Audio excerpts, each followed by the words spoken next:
আজকের এই বিশেষ বিশ্লেষণে সবাইকে স্বাগত। ইন্টারনেট দুনিয়ার একটা বিশাল ঘটনা নিয়ে আজ আমরা কাটাছেড়া করতে যাচ্ছি। আমাদের লক্ষ্য হল একটি নির্দিষ্ট ডিজিটাল নিদর্শনের মেটাডেটা ব্যবহার করে এক্সট্রিম সার্ভাইভাল বা চরম পরিস্থিতিতে টিকে থাকার জনটিকে নিখুঁতভাবে ভেঙে বিশ্লেষণ করা। ধাপে ধাপে আমরা দেখব কিভাবে একটি সাধারণ আইডিয়া ডিজিটাল দুনিয়ায় বিশাল এক সাম্রাজ্য তৈরি করে ফেলে। ঠিক আছে, চলুন একদম গভীরে যাওয়া যাক। আজকের এই আলোচনাটাকে আমরা মূলত 4টা ধাপে ভাগ করেছি। প্রথমে দ্য ভাইরাল সার্ভাইভাল আর্টিফ্যাক্ট, তারপর অ্যানাটমি অফ দ্য ডেটা, এরপর দ্য ক্রিয়েটার্স সার্ভাইভাল ইউনিভার্স এবং শেষে দ্য গ্লোবাল রিপল এফেক্ট।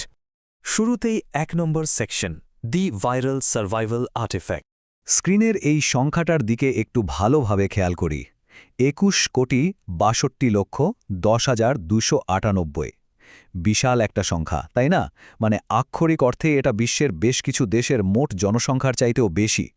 কিন্তু এই বিপুল সংখ্যাটা আসলে কিসের? আসলে এই মাথা ঘোরানো সংখ্যাটা হল ইউটিউবে মিস্টার বিস্টের surviving 24 hours on a deserted island কন্টেন্টের মোট ভিউ কাউন্ট।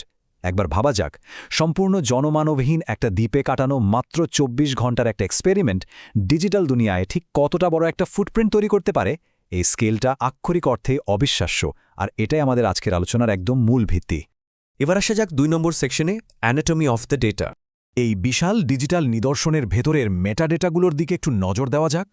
কন্টেন্টটি আপলোড করা হয়েছিল 2019 সালের 22শে আগস্ট, তবে শুধু ভিউয়ের দিকে তাকালে কিন্তু পুরো চিত্রটা বোঝা যাবে না।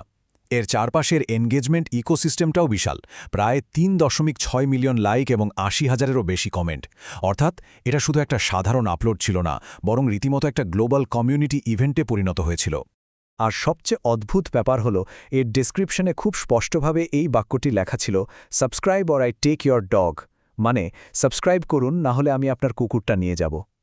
এত বিশাল একটা প্রজেক্টের ডেসক্রিপশনে কোনো প্রথাগত বা সুন্দর কথা না লিখে ঠিক এরকম একটা অদ্ভুত বাক্য ব্যবহার করাটা ক্রিয়েটরের অত্যন্ত খামখেয়ালি এবং অপ্রচলিত স্টাইলকেই জোরালোভাবে তুলে ধরে।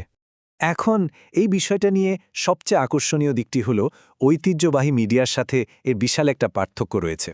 টেলিভিশন বা প্রথাগত মিডিয়া যেখানে অত্যন্ত মার্জিত ভাষার ব্যবহার করা হয়, সেখানে এই আধুনিক ক্রিয়েটর ইকোনমিতে এরকম আনপলিশড কপি বা কিছুটা আক্রমণাত্মক রসিকতাই কিন্তু ডিজিটাল দর্শকদের মনোযোগ ধরে রাখার প্রধান হাতিয়ার হয়ে দাঁড়িয়েছে।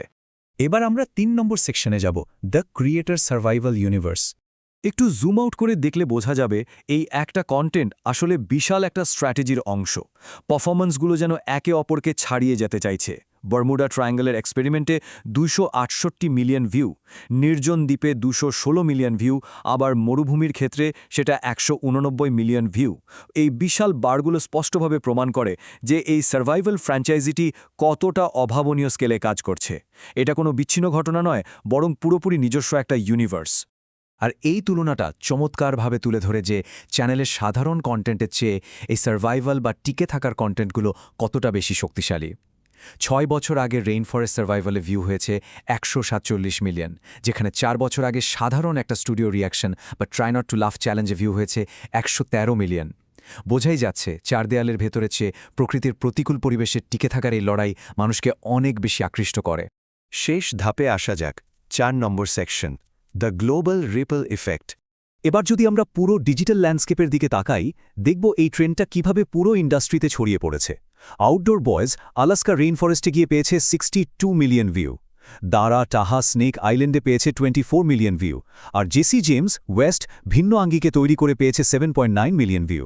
অর্থাৎ এক্সট্রিম সার্ভাইভাল ফরম্যাটটি শুধু একটা চ্যানেলে আটকে নেই, বরং একটা কপিক্যাট ইকোনমি তৈরি করে অন্যান্য ক্রিয়েটরদের জন্য কোটি কোটি ভিউ জেনারেট করছে।